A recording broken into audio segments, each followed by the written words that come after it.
Hey guys, coming to the part 3 of this lesson, which is the Jalebis class 8. If you haven't seen the two parts which were already recorded and uploaded, you guys check on that so that you'll understand what we're saying in this chapter. So let's see a little summary of what we're going to be learning. So, remorseful and scared, he prays to God for money, for help. He makes the matters look normal, but he plays harder than ever. And the inevitable happens through somewhere along the way. He notices the divide between the fanciful and the factual.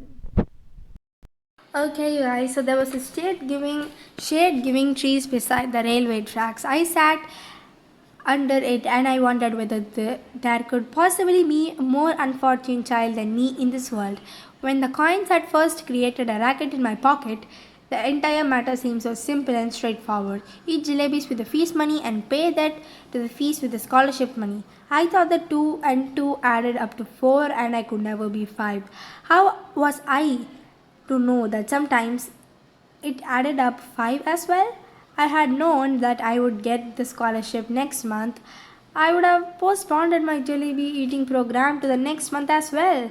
Now, for the crime of eating a few jalebis, for the first time in my life, I was absent from my school and I was crouching in the shade of a tree in a desert corner of the railway station. Sitting there under a tree, I felt like crying. Aww. Then I felt like laughing when it struck me at the tears I was shedding were not tears but drops of jalebi syrup. Why don't you leave the jalebis now?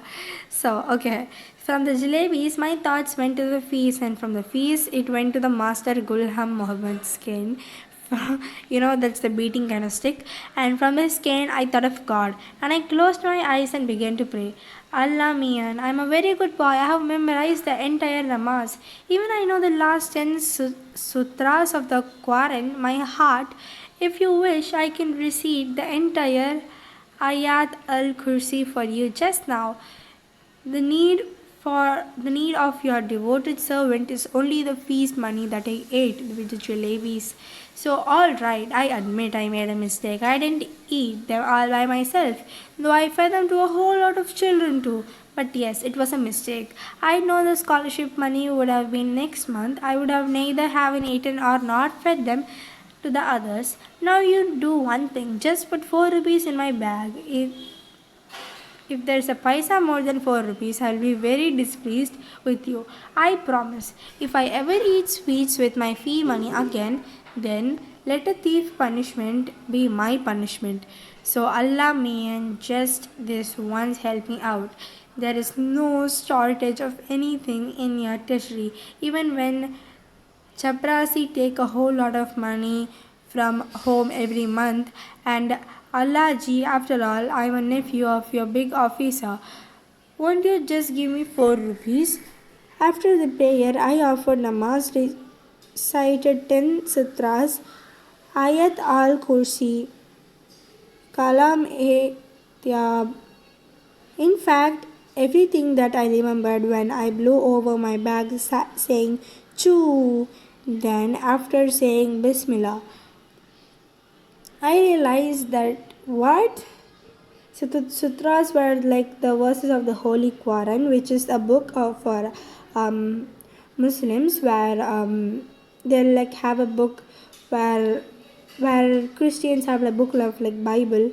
Okay, so Ayat al Kursi was like a title of verse in the Holy Quran.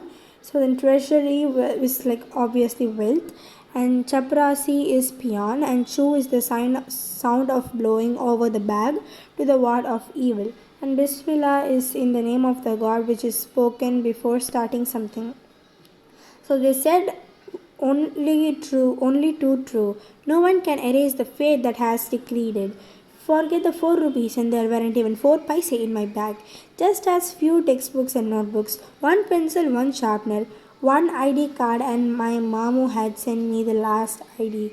I felt like crying as loudly as I could, but then I remembered that school must have been ended and the children must have been on their own way home.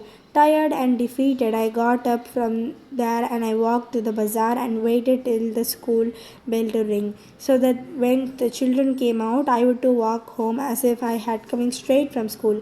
I didn't even realize that I was standing near the Jalebi Wala's shop. Suddenly, the halwai came out calling, "Kyan bhai, shall I weigh a rupee's worth? Don't want jalebis today?"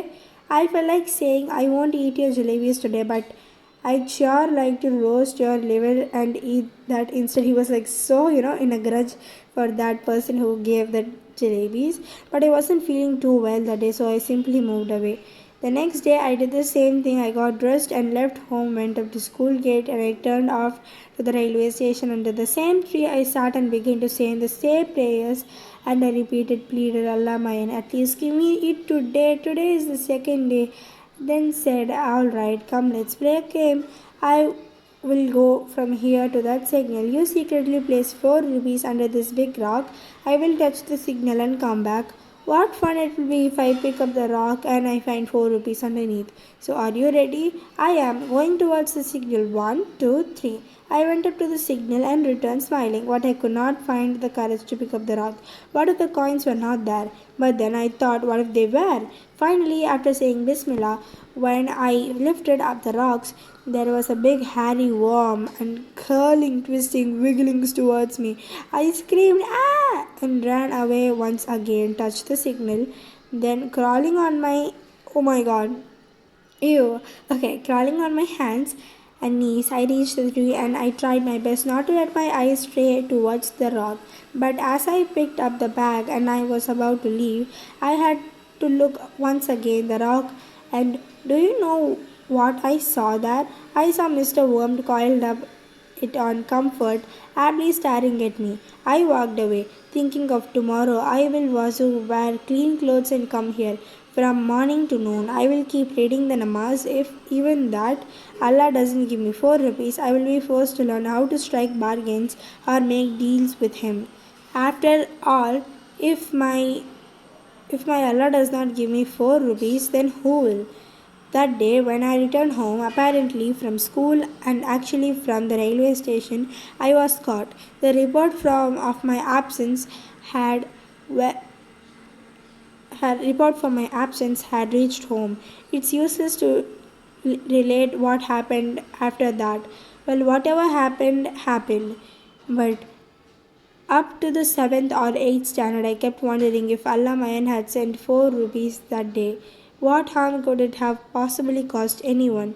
If it was only later, I came to know the conclusion. What if Allah Mayan were provided all for the asking? The man would even today be living in the nest like vultures and crows and would not have learned the art of making jalebis.